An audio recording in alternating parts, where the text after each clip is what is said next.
Hey everybody, McGruler31 here. Welcome back from the All-Star break. Hope everybody had a enjoyable time off from DFS and ready to get back into it. Just one note on the All-Star break.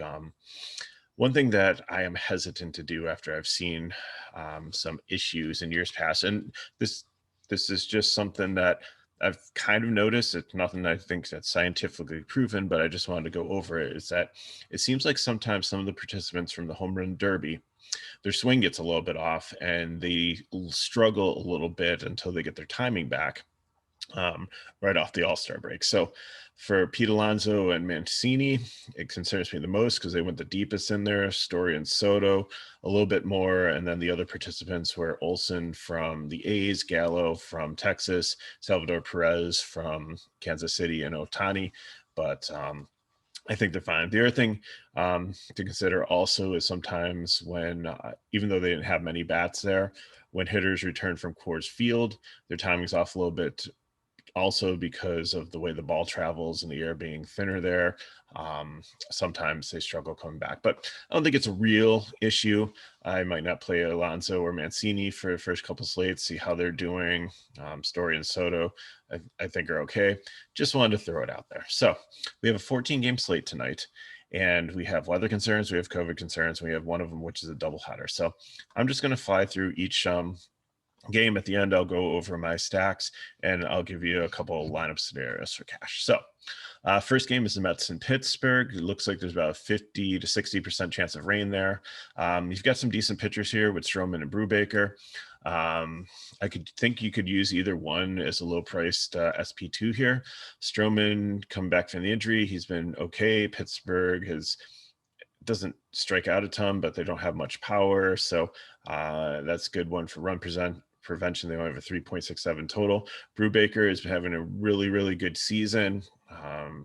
Maybe he'll get traded away. We'll see if Pittsburgh deals him at the break, or they're just going to hang on to him and develop him as a future star in their organization. They've got a lot of good young arms there. The Mets are back. They're getting healthy, and it's a situation where they don't strike out a ton, but it is a decent matchup in a decent park. But again, with the weather, I think they're both kind of risky, so you have to kind of watch there. Not huge priorities for me. I think they'd be kind of low end on my pitching. Stacks from this game, I don't know. I really don't like. I think the Mets are priced a little too high up for this matchup, and not really interested in Pittsburgh here. Plus, with the weather and the low totals, I'm kind of out on bats there. Next game is going to be San Diego Padres and the Washington Nationals. 9.5 total. Chris Paddock, he's really struggled. I would not touch him unless you throw him in like some kind of YOLO line. There's so many other better options. And Eric Fetty, he's struggled also. So that's why it's kind of the high total here. Not really with power, but just giving up runs overall. So San Diego, I think, would probably be my third favorite stack here. Besides Tatis and Machado, the rest of them are in 4Ks and pretty reasonable for stacking.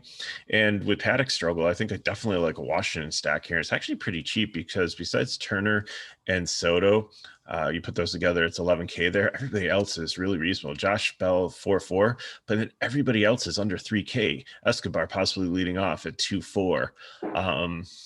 Sterling Castro, 2.7. Harrison, 2.6. Some of the other guys in the lineup, just definitely if Paddock is something wrong with him and he's going to be giving up more runs, this is definitely a really cheap stack or some cheap pieces to put in with your other stack. Boston and New York was canceled yesterday because of a COVID outbreak. I think Judge and Urshela were the ones I saw were directly affected, so they probably won't play tonight. I have no idea if this game goes off with contact tracing and things. We'll just have to see. They have Eduardo Rodriguez slated. I've also seen Perez, so I don't really know who's pitching for the Red Sox. Germán should go for the Yankees. Again, I think it's kind of risky. The weather looks decent. There's only about a 30% chance of rain here, so I think they get it in. I think the Yankees are interesting for cheap bats because if some of these big guys are out of the lineup, some of the other guys might move up in the order. You might get some decent value plays here, so keep an eye on that. And I think maybe some one-offs to the Red Sox. They have a 5 total, so I think maybe you could consider them if you wanted to stack them, but especially like the lefties like Verdugo and Devers here. He's just a double machine.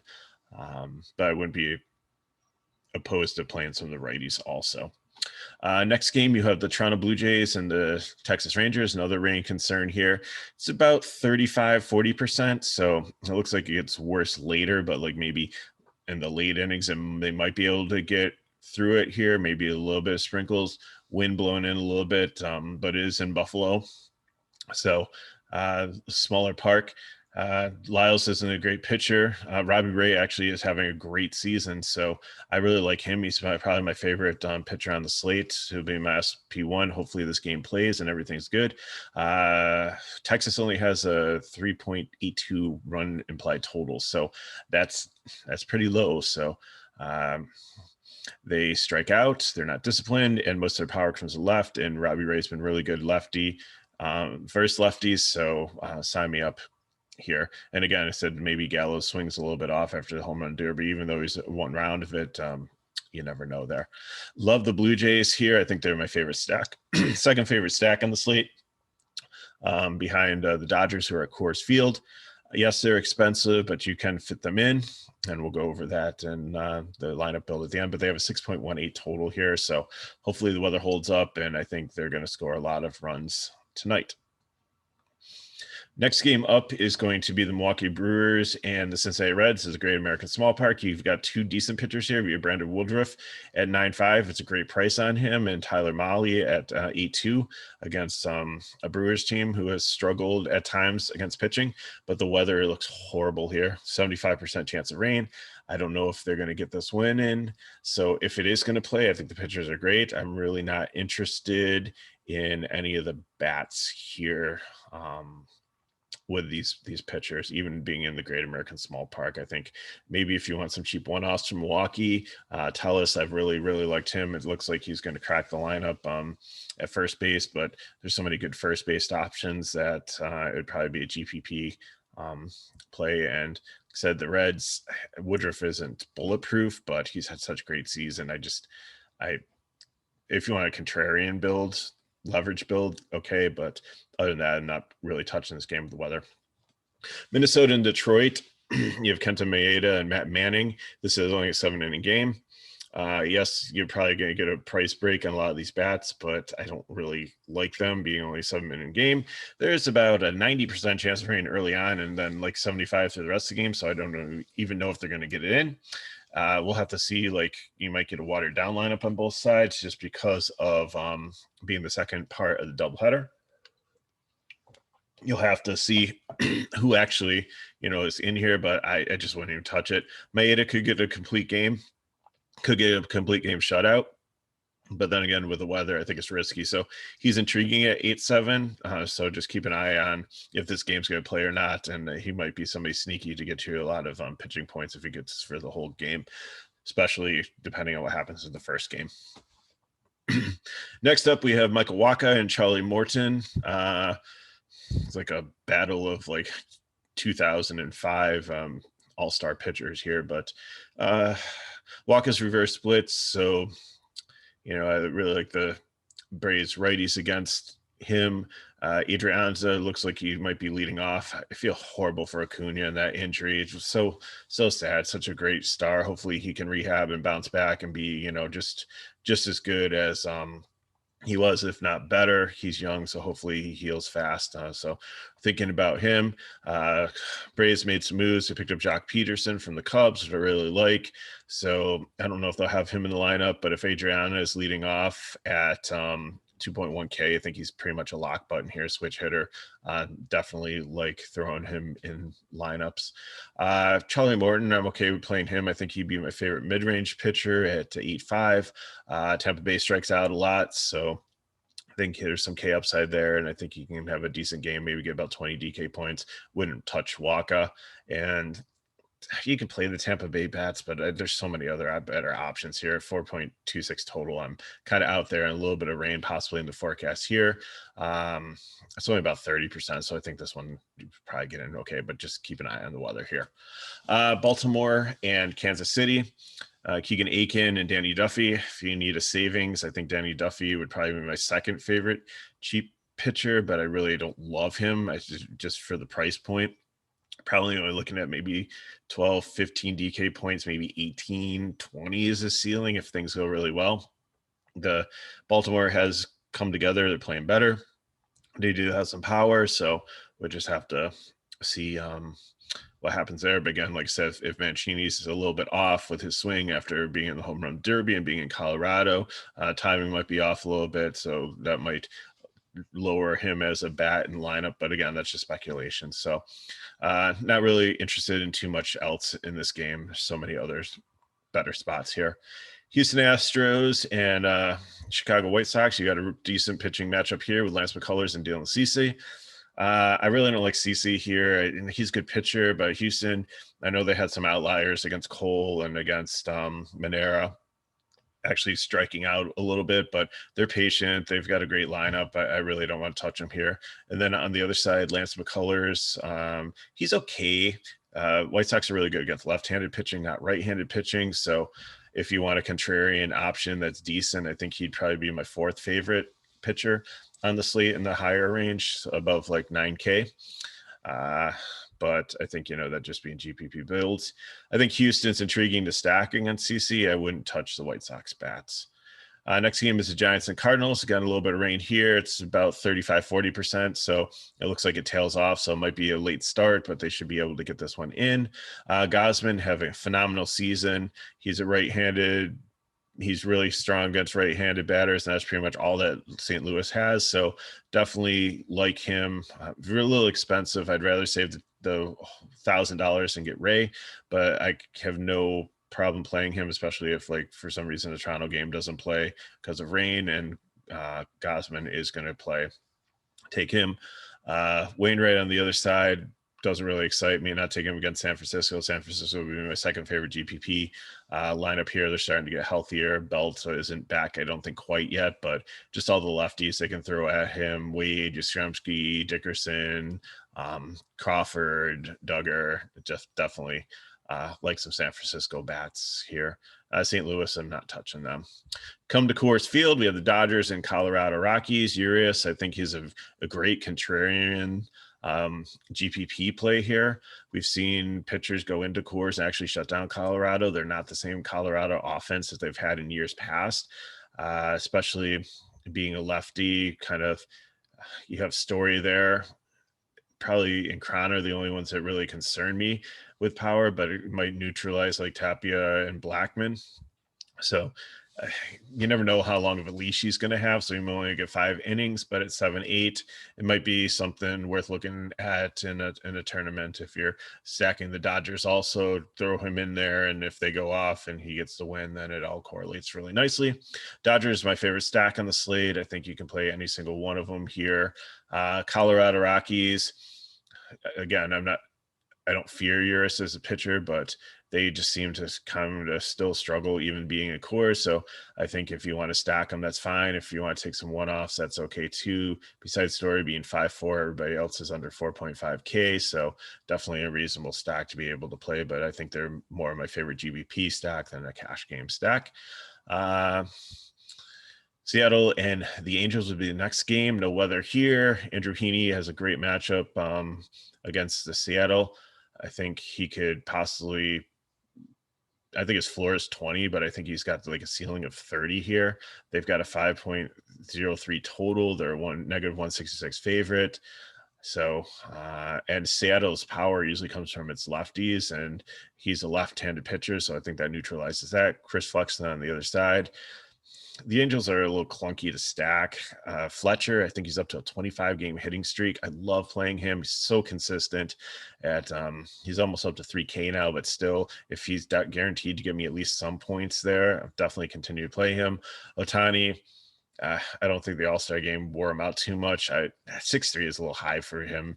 I'd rather play Guerrero or like these Dodgers and Coors, even taking him as a one-off, I think I'd like to see how he plays after the All-Star game, after going through all that emotion and playing, and pitching and in the home run derby and everything. So might be a little bit tired. So we'll have to see.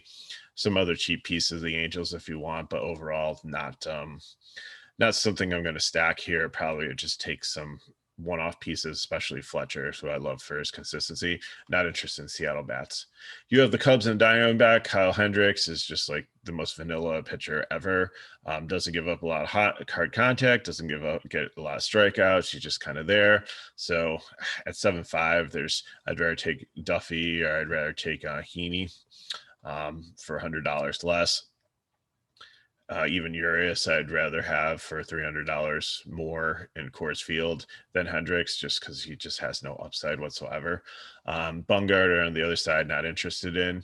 The Cubs, will they continue to struggle? Will they, they took Peterson out of their lineup, even though and traded him. It would be lefty-lefty matchup. So maybe like Wisdom gets a home run here, or Chris Bryant, but I don't think. If you want to stack the Cubs in a dollar GPP, I'm fine with that, but I don't think they're a cash stack at all here. And Arizona against Hendricks, again, he doesn't give up much power, but you have some super cheap guys here. So Cole Calhoun is back, lefty-righty matchup. It's only 2K, and either, he's just coming back from an injury and he's priced really low because of that, or he's just horrible and 2K is the efficient price for him, and that's where he'll always stay. But then again, it's a Major League Baseball player for 2K that takes up an outfield spot that you have 3 of. So not like he is filling a first base or something where you have like a ton of options. So something to consider, some cheap pieces here potentially against Kyle Hendricks. And then our final game, you have the Cleveland Indians and the Oakland Athletics. Chris Bassett against Eli Morgan. Not really interested in either pitcher here. I guess Bassett maybe in a GPP would be fine. There's actually been some discrepancy. There might be another pitcher for Oakland. It might be a lefty. So if it is, and Reyes comes and Harold Ramirez, the right-handed batters their stock would go up a little bit. But again, big slate, not super interested in Cleveland. If you're playing something late, maybe that'd be the way to go. Eli Morgan has struggled a bit in his early career here. So some of these Oakland bats, again, like I said, Olson was in the home run derby, but if you want to play them as a GPP stack for $1, I'm fine with that. So looking at pitchers, Woodruff, I think Ray is my favorite one. Woodruff would be second and Gausman, but you have to worry about rain for those two. McCullers would be fourth. For the medium range, Morton would be my favorite. Molly and Stroman would be my second and third choice, but you have to watch the rain for that. And for the low pitchers, Heaney would be my favorite. Duffy would be second. Brubaker would be third. And then Urias, I think, is a good GPP guy that's under 8K. Even though he's against Colorado and Coors, I think he's decent. So lineup construction. I think that I'm going to start out my cash build. I'm going to take Ray and Heaney, and then there's about 3 or 4 2K catchers that should be out there. So pick which one you like. I think one of them is a switch hitter, so I think that I put him in as my placeholder just because he might not get pinch hit for if the change is like pitcher someplace along the way.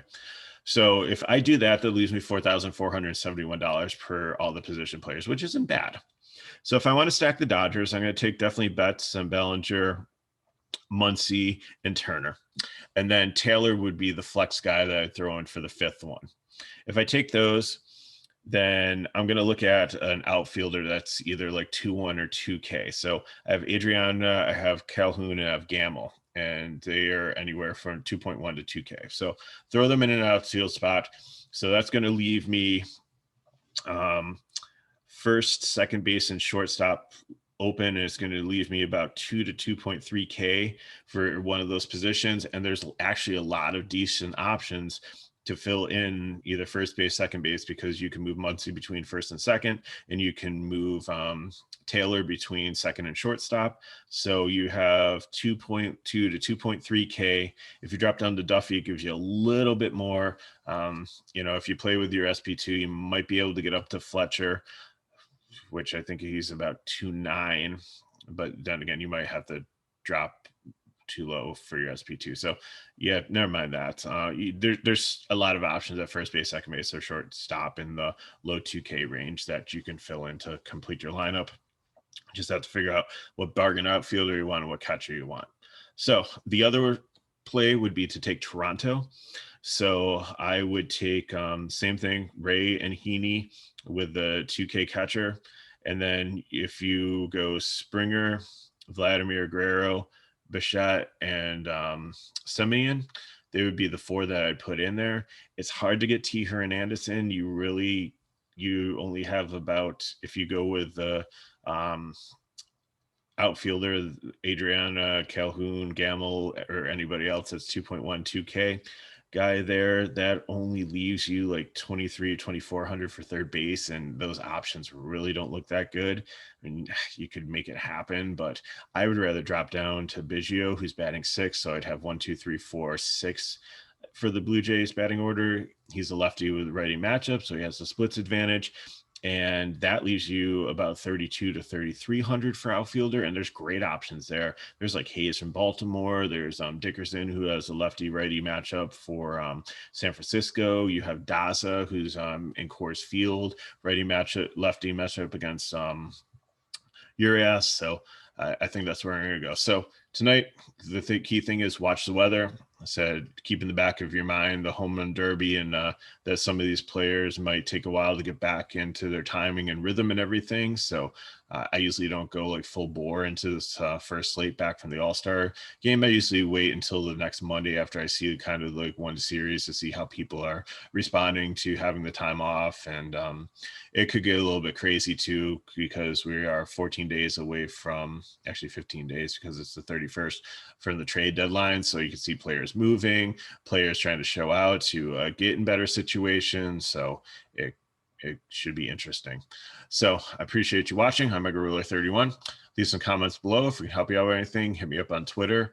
And we should, looking forward to a great weekend of baseball. We should have 2 slate coverage tomorrow. McKinley will probably do the early. I'll do the main. And then we'll have coverage for Sunday slate. And then we'll see next week. We should be back to a regular schedule. So good luck in your contests today. And again, just watch the weather.